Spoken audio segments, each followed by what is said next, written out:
on our part as makers, director, writer, kahit sila na actors, yung introspection ng mahirap eh. Kasi, di ba, it's asking you to look within. Di ba, naharapin mo rin ikaw yung sarili mong mga demons, sarili mong mga pinagdadaanan to be able to come up with the material. So, yun, these are a lot of introspection. Sabi nga, kinukwento nga ni Carmen kanina sa akin, parang may mga nanood daw kagabi na sinasabi, dala pa rin nila hanggang sa pag-uwi.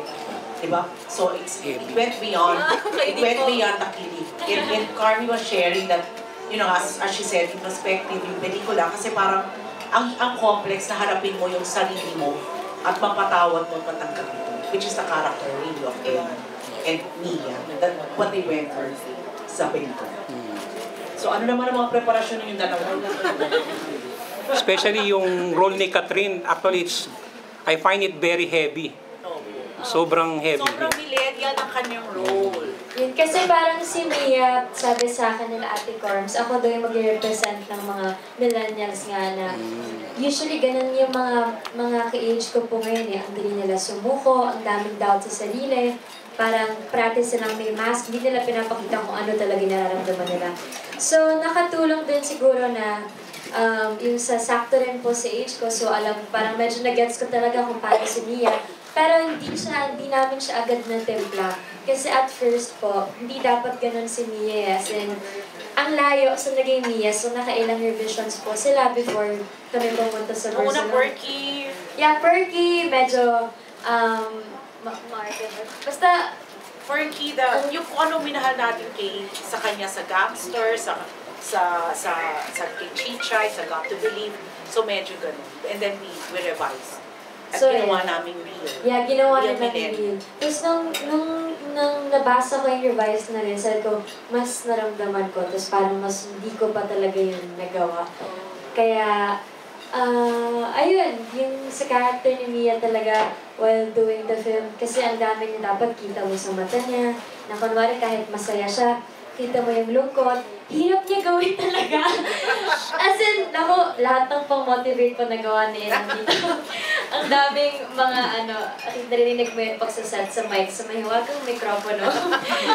Andun lahat kung paano ako i-motivate para makita yun sa mata. So, okay nang nakita ko kasi parang first time ko rin po napanood siya kahapon. Hindi sa amin pinapanood talaga yung final edit. Sobrang natuwa ako kasi parang si Mia, hindi ko rin nakita si Catherine dun sa buong movie na yun yung gusto talaga namin. Dapat makita nila kami as Mia and Ellie. And thank you po dahil na-enjoy niyo yung film. Thank you, Tito. Love the hair. Thank you. Wala, patay na nga.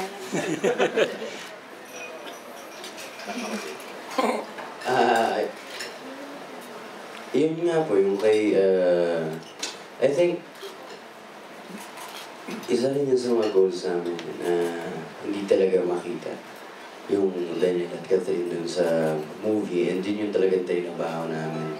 And pag si Inang naman kasi pag nakikita niya, dahil nakilala niya na rin naman kami, so pag nakikita niyang, oops, Daniel yan, ulitin natin.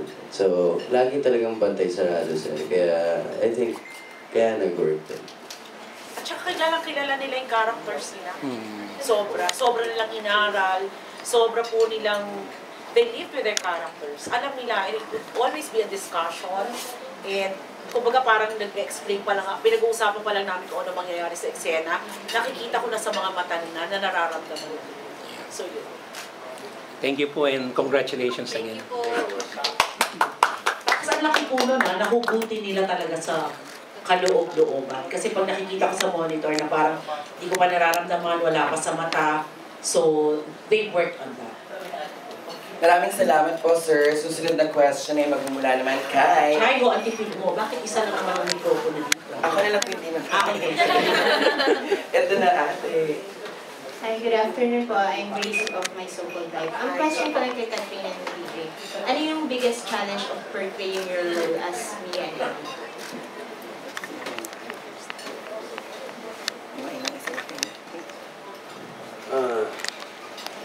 Hindi kasi Ellie sa totoong buhay. Pagkamagal. Ayun, yun, totoo yun. Hindi nga ako si Ellie sa totoong buhay. And Siguro mahirap dahil merong mga eksena na never ko pang na-experience. Actually, naging problema din yun sa ibang mga eksena dahil nga may mga eksena na never ko pang naramdaman. Diba? So, ako kasi pag may eksenang umuhugot ako from myself from my experience galing sa nangyari sa akin noon or near that experience. Pero merong ibang saan ko to huhugutin, di ba? And doon papasok yung yung magic niya. Doon biglang parang alam mo na bigla yung pakiramdam na yan. Doon tutulong si Inang biglang. Yun ang sinasabi ko sa inyo na meron siyang gagawing letter para sa iyo. Tapos biglang sasabihin niya, tapos biglang pumunto ka na sa moment na yun. Yun yung sobrang laking tulong sa akin. And hindi na sa akin kay Catherine na ginagawa ni Inang for us. And